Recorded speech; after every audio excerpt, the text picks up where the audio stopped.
Every year from the 25th of November to the 10th of December, the world marks the 16 days of activism against gender-based violence. This year marks 30 years since the iconic Beijing conference, where women around the world came together to fight for their liberation, dignity, and safety. Here at Legally Clueless, we've teamed up with UN Women to spotlight African changemakers from across the continent and across generations who are doing their part to end gender-based and sexual violence. In this episode, we'll meet Josina Machel, a changemaker, survivor, and leader of an organization working to end sexual violence in Southern Africa. My name is Josina Machel. I am a survivor of violence. I am an advocate for human rights, but particularly women's rights.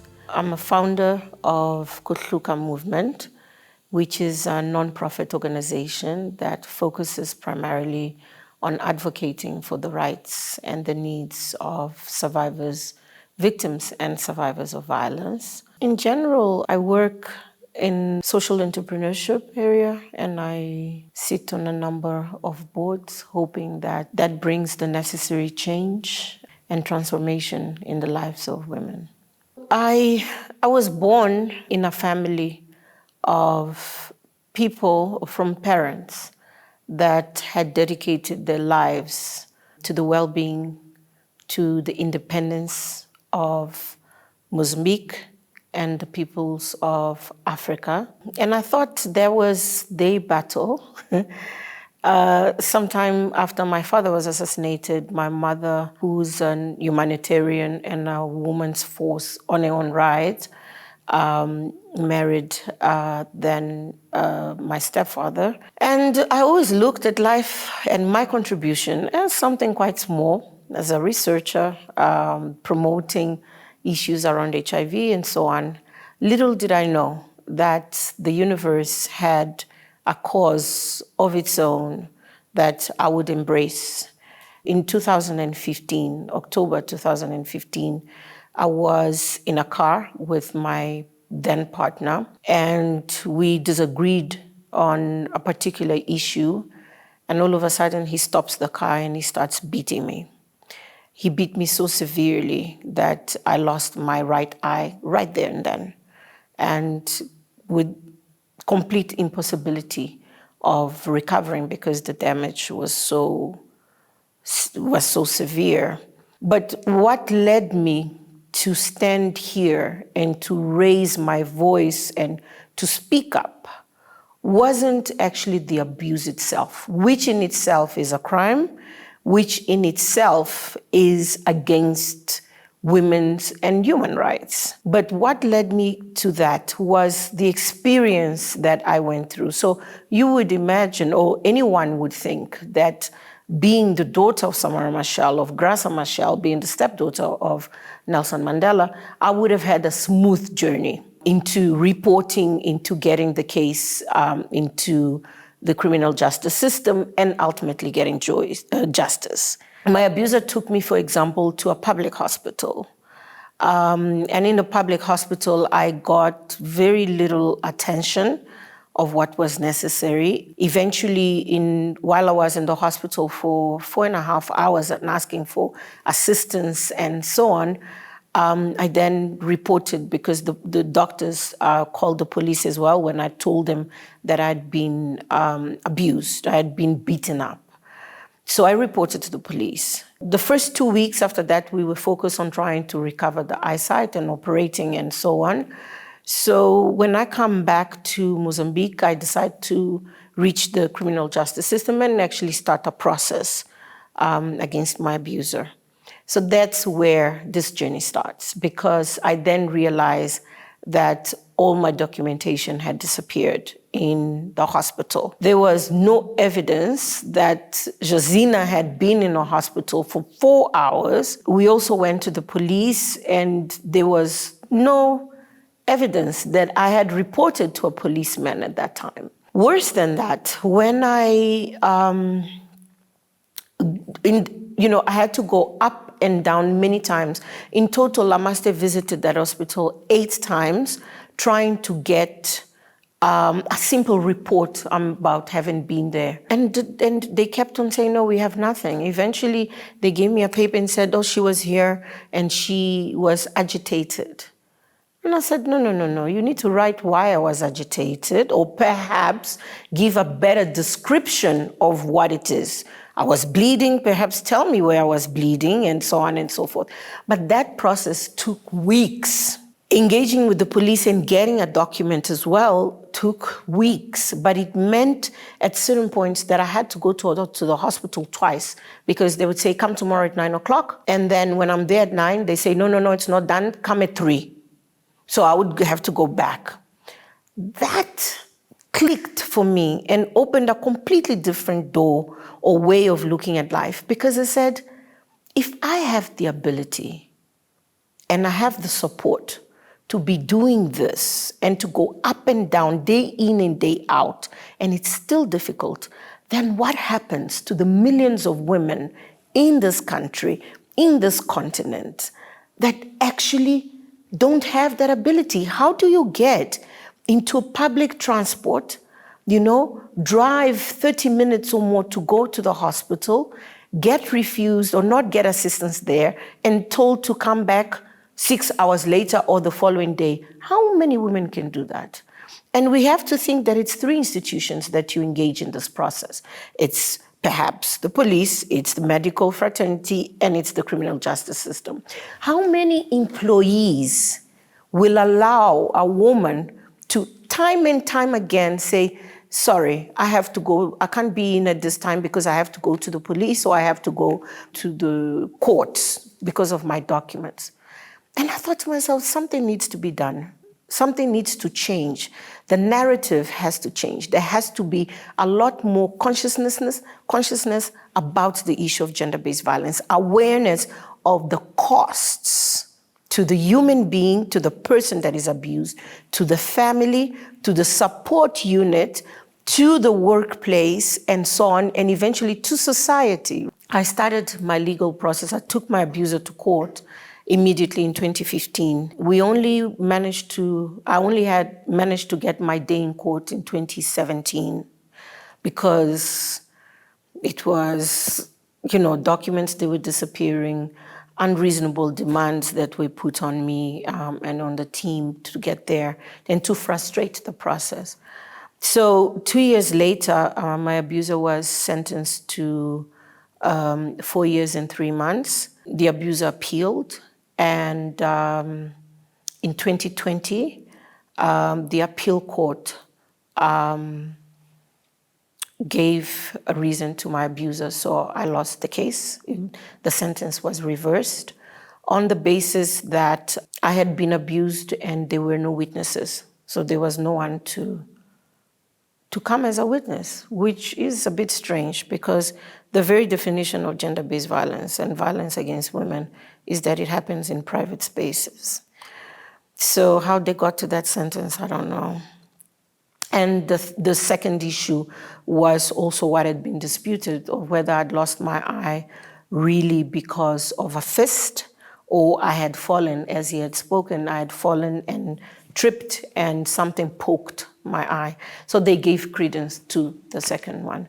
And so I appealed at that time to the Supreme Court, and I am still waiting for the verdict of that. So has justice been done? Not yet. But as I said, it is a demonstration of how our societies deal with the issue of gender-based violence. What happened to me is the reality of millions of women in this continent and in the world. Women who, of course, are within systems of patriarchy, systems that do not value the lives of women, systems that do not allow women to see or to feel justice. And that is when I spoke to a number of people that I know dedicated to these kind of causes or other causes, and then we created the Kuhluka movement. The Kuhluka movement is therefore a non-profit organization that focuses on the rights, advocating for the rights and the needs of women who have been abused. And we do we work on the continuum from the moment you've been abused, hopefully to 2 years or so on, when you probably would have gone through some kind of healing, some kind of regeneration. And that's what Kuhluka means. It's rebirth. It is a description of a natural phenomenon, like when there are floods or when there's a huge fire and the earth looks absolutely scorched. And you look and you say, nothing can come out of this. But years later, after some rain, after some sun, you start seeing small sprouts of green coming out. And we then equated that to the process that takes a woman after she's abused to a time when she is reborn, when she's regenerated, and she comes back to life and says, I still am. In terms of our work, we need to learn, particularly as Africans, but then with the world, we need to learn to exchange experiences, know what is being done in different countries, learn from their lessons, and adapt and see what we can do. Today, I am very glad to be at the Kenyan Women's and Children's Wellness Center to actually visit an institution that shelters women, that gives that safe space for them to heal and to regenerate. And the idea is really to look around, learn how it can be done so that we can expand to different parts of our continent. And with our work, we can infuse other organizations also with this kind of energy, with this expertise, so that we continue to service the million of women that actually need our work. Here we look at probably giving survivors a safe place that has the whole dignity aspect to it. Absolutely. And we also look at just giving all the comprehensive services on top of the shelter. What else can we do for a survivor, for them to be able to heal and go back to the community? Okay. Yeah, so we are honored to have you. Thank you. Yeah. We get referrals from all over the country. Oh, yes. So okay. we don't just take survivors from Nairobi. Oh, okay. We also take survivors from anywhere else. We get refugees coming in as well. All right. So we also get survivors from different countries as well. Oh, yeah, in okay. East Africa mostly. All right. Are these like a normal standard room? This is a standard room. Okay. Oh, wow. For the dignity. Very dignified. Self-care. Absolutely. Yes. Very They nice. have their own bathroom as well. Yeah, It's I not can a see shared that's so... closet for them. It's different, isn't it? It is absolutely different from what I've seen. So this is a medical clinic. So the ones that need medical care, they come in here, they get seen through this clinic. Okay. And then we also have a counseling room. Is this funded, the assistance for the survivors, or they have to contribute something when they come? You're not supposed to charge a survivor, especially GBV survivors, and most especially sexual violence survivors. It's illegal. So any services offered to the survivors are essentially free. Okay. But we do hope, our plan is to open it up to the community and offer medical services, not just to the survivors, but the community. Simple, that is at a subsidized rate. Okay. Yeah, so probably a small fee just to help run the operations, because we do a lot of fundraising to, institutions like this. So just a small fee, like a subsidized rate, so we can help, we can support the community around. It's changed my whole perspective on what actually a shelter could look like, because it's something that I advocate as imperative in the process of healing a woman and being able to move from the abusive post-abuse. I believe that we need to have centers where women can get your services and be able to face the world differently. So really honored to Thank you for coming. 16 days of activism this year, 30 years past Beijing. Everyone is reflecting. Yeah. Whether you were 5 years old, like myself, and as we grew older, you would hear the older women say Beijing, or even use it as a term to as a marker of like freedom, agitating for change. So I'm just wondering, like, what was it like for you at that time? Where were you? At that particular time, I think I was in high school in Swaziland, and quite encapsulated. But then when I came out, and I got immediately into university and some kind of activism and women's issues and so on, it was definitely a mark. It was like, where were you when this happened? Where were you when women met specifically at a point to discuss women's issues? We need to remember that, particularly in Africa, right? It had come out of, there had been other meetings with the AU and so on and so forth. But there was a global one that called for action about recognizing the role of women, the issues of women. We were too young to experience, but now looking back and say, okay, that was where these women, where these issues were identified.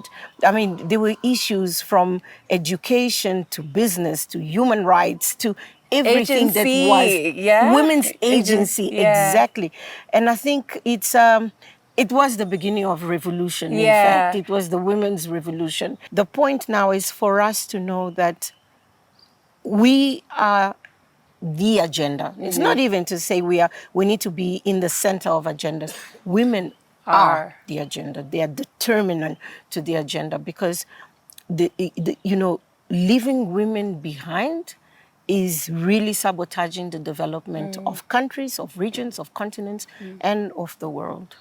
There's absolutely been progress. Those women, what we should look and say, the heroes, that at that phase were able to congregate and come out with such powerful declarations, but also ensure that when they went back to their countries, they were able to transform, to bring about change.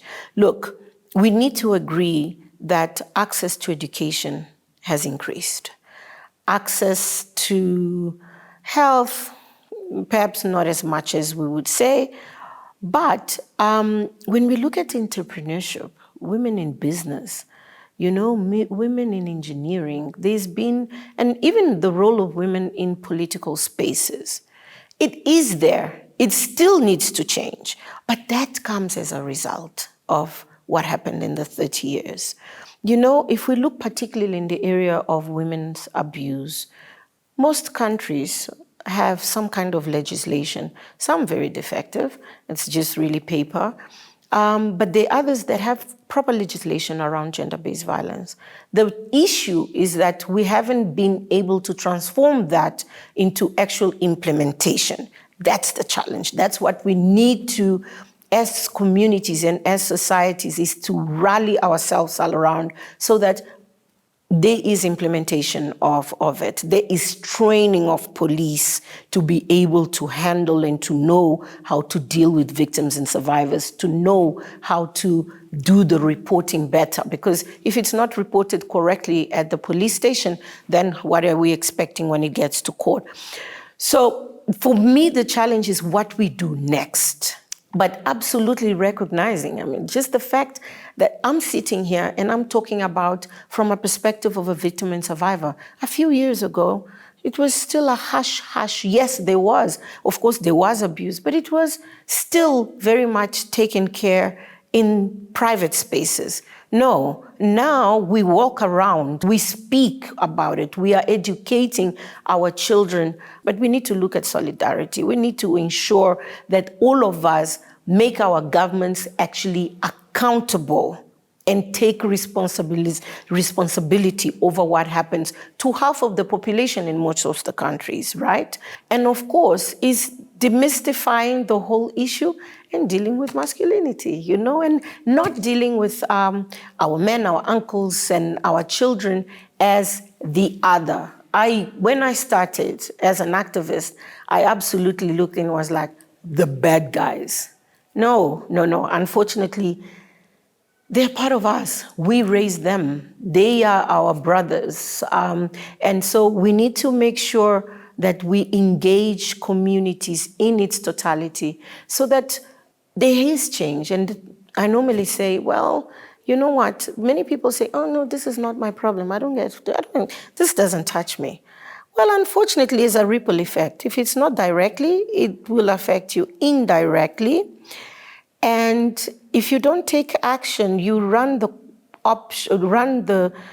risk of finding yourself in one of the positions. Because yes, when it comes to gender-based violence, there are those that abuse and there are those that are abused.